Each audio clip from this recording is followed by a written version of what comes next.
Now, what everybody is talking about in the news is the year-over-year increase, which went from 6.2% last month to 6.8% this month. That is the biggest year-over-year increase in consumer prices since 1982. But of course, if they just focused on the annualized rate thus far in 2021, because we've got 11 months. So if you just extrapolate that and annualize it, that comes out to 7.3%. That's the inflation rate, at least the official rate that we've got for 2021. We'll see that number next month, because next month, the year-over-year number will be the total year of 2021. And so I believe that what we have right now at 6.8 will rise, I say, to a minimum of maybe 7.2.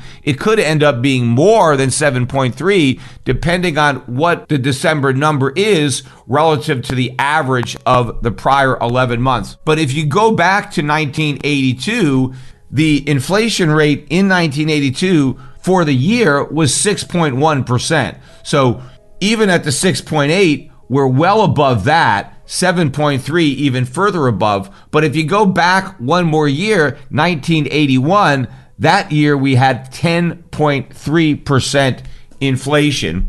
Going back to the November numbers though, ex-food and energy, the so-called core, that was up 0.5% on the month, and the year-over-year rise in the core, 4.9%. It was 4.6% the prior month, so going in the wrong direction, almost 5%. Again, remember, the Fed is still talking about inflation rates slightly above 2%, and we are miles above 2%, and there's no way we're going anywhere near 2% again. But what really annoys me about the comparison between the inflation rate from 1982 and the one that we have today is that it's an apples to oranges comparison. It is irrelevant.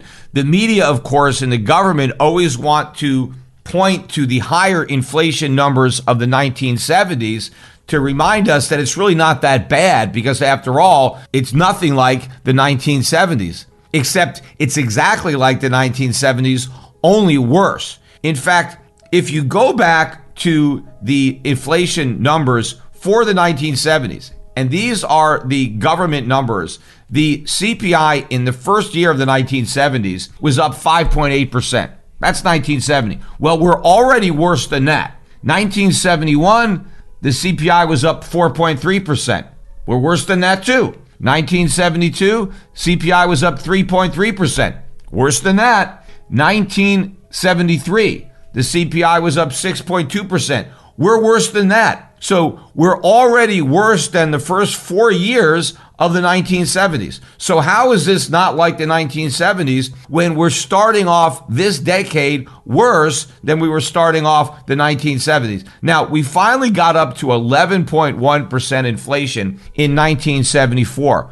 But you know what? That's actually where we are. In fact, we're higher than that right now. And that is because the CPI that we use today, and I've said this many times on the podcast, is not the same CPI that we were using in the 1970s. And that makes comparisons completely irrelevant. Now, it serves the government's agenda to make these false comparisons so they can claim that the inflation we have now isn't as bad as what it was in the 1970s, even though it's already worse. If you measured inflation now, the way it was measured in the 1970s, I think 2021 would be worse than any single year of the 1970s. The worst year of the 1970s inflation actually happened in 1980. That was the peak. We got a 13.5% increase in consumer prices in 1980. In fact, 1979 to 1981 was the worst of it. 1979, 11.3%. 1980, 13.5%. 1981, 10.3%. That was the end. And that's what prompted Paul Volcker to finally go medieval. Interest rates went up to 20%, and that's what did the trick. The reality is we are already at an inflation rate as bad as it was at the high point of the 1980s, and we're just getting started. And the Fed is doing nothing but pouring gasoline on the fire. Now, how is it that we have an inflation rate that's worse than 13.5%? I think if we measured the CPI today, the way we measured it back then, 2021 would clock in at about 15%, which is higher than the 13.5% in 1980. Now, of course, the other way to do it is we could take today's CPI and recalculate inflation during the 1970s using the CPI of today. And if we did that, then all the numbers of the 1970s would be much lower. And today we would have higher inflation than at any point during the 1970s. But obviously an easier way to do it is just take the old CPI and use it to calculate inflation today so you can really see the difference. For now, let's just focus on the numbers that were released by the Bureau of Labor Statistics yesterday on Friday, the official CPI numbers for the month of November.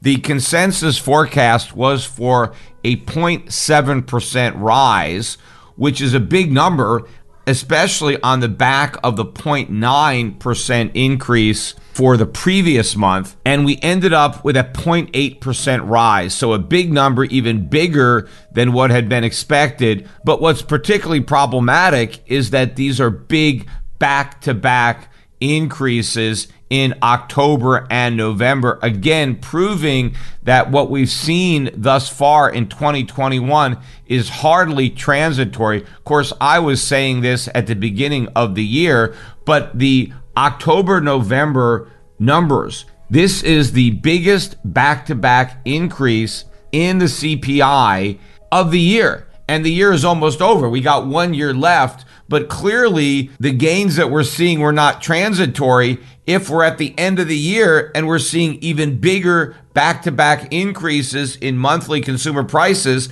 than at any point during the year. In fact, let's go over again the monthly increases as reported by the government. Started in January, and that was the low water mark, a 0.3% increase. January was the low for the year. There wasn't a single month of the year where prices rose less than they rose in January. Now, back then at the beginning of the year, they were telling us that the numbers we were seeing then, that was the high mark. It was supposed to go down by the end of the year because we were supposed to see this spike, which was related to the reopening and year-over-year comparisons between early 2020 and early 2021, because it was in the early part of 2020 that we locked down the economy. Everything was collapsing due to COVID. And so that was supposed to skew the data in early 2021.